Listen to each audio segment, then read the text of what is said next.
Y is cream cheese so expensive? വെറും 226 ഗ്രാമാട്ടോ, പക്ഷെ 930 രൂപ വരുന്നുണ്ട്.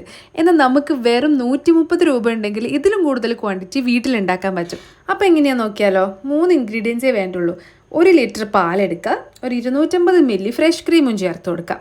ഇനി നമ്മളിതൊന്ന് തിളപ്പിച്ചെടുക്കണം. ഇത് നന്നായിട്ട് ചൂടായി ഇങ്ങനെ ബബിൾസ് ഒക്കെ വന്ന് തുടങ്ങുന്ന ഒരു പാകത്തില്ലേ, അപ്പോൾ നമ്മൾ എന്ത് ചെയ്യണം വെച്ചാൽ ഈ ഫ്ലെയിം അങ്ങ് ഓഫ് ചെയ്ത് കൊടുത്തിട്ട് 2 ചെറുനാരങ്ങയുടെ നീര് ഇതിലേക്ക് ചേർത്ത് കൊടുക്കുക. ഇനി ഇത് സാവധാനം ഒന്ന് ഇളക്കി കൊടുത്തു കഴിഞ്ഞാൽ ഇതിങ്ങ് പിരിഞ്ഞ് വരും. ഇനി ഒരു മസ്ലിൻ ക്ലോത്തിലേക്ക് ഒഴിച്ചു കൊടുത്തിട്ട് ഇതിൻ്റെ വേവ് വാട്ടർ മാറ്റിയിട്ട് ഇതിലേക്ക് വീണ്ടും നമ്മൾ പച്ച വെള്ളം ഒഴിച്ചിട്ട് ഒന്നുകൂടി കഴുകിയെടുക്കണം കേട്ടോ. എന്നിട്ടൊരു 10-15 മിനിറ്റ് നമ്മുടെ അരിപ്പയിൽ റെസ്റ്റ് ചെയ്യാൻ വെക്കാം.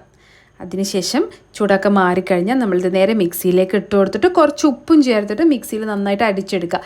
കുറച്ച് വേവ് വാട്ടർ കൂടി വേണമെങ്കിൽ ചേർക്കാം കേട്ടോ, നല്ലൊരു കൺസിസ്റ്റൻസി കിട്ടാൻ. ഇനി നമ്മളിതൊരു എയർ ടൈറ്റ് കണ്ടെയ്നറിൽ ഇട്ടിട്ട് ഫ്രിഡ്ജിൽ സ്റ്റോർ ചെയ്യാം ഒരു 1 വീക്ക് വരെയൊക്കെ. ഇനി നമ്മൾ നേരത്തെ മാറ്റി വെച്ച വേവ് വാട്ടർ ഇല്ല, it is high in protein. ഇത് നിങ്ങൾക്ക് കറികളിലും ചപ്പാത്തിക്ക് മാവ് കുഴക്കാനും അതുപോലെ ഇതിലേക്ക് റൈസോ പാസ്തയോ കുക്ക് ചെയ്യാനും ഈവൻ നമ്മുടെ ഹെയർ വാഷ് ചെയ്യാനും സ്കിന്നിലും വരെ യൂസ് ചെയ്യാം. ഇനി അതൊന്നും വേണ്ടാന്നാണെങ്കിൽ ഒന്ന് ഡയലൂട്ട് ചെയ്തിട്ട് ചെടികൾക്ക് വളമായിട്ട് ഉപയോഗിക്കാം കേട്ടോ.